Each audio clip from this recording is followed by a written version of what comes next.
It's called price floor.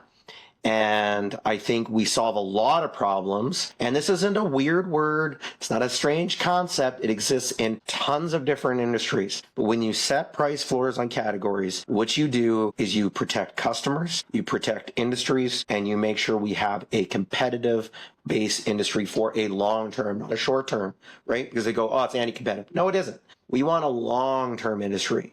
We want a long-term industry that is good for consumers and good for businesses. When you don't have price floors, you have these businesses out there that do nonsense things. They kill off great stores. They jack up the models.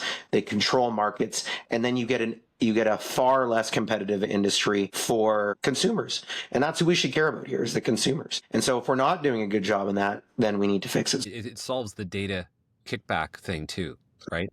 And we actually worked together with the Retail Cannabis Council of Ontario and put together a white paper on what we call margin floors. Because the problem with price floors, like the concept of an actual literal like dollar amount you can't sell less than, is what if you got a clearance item, what if you got staff discounts, and you run into all these like edge case exceptions that need to exist, which just creates a shitload of overhead that you have to deal with, like administrative bureaucratic overhead. But what occurred to us is there's a concept called blended margins. And it's key. If you're in this business, you're in retail, you got to understand blended margins. And the idea is that you got your high margin items and your low margin items. And at the end of the day, they all blend together. We have to be a real industry at some point and not this ridiculous fly by night nonsense that we often fall into of just like, well, we're just going to do it super cheap and super fast.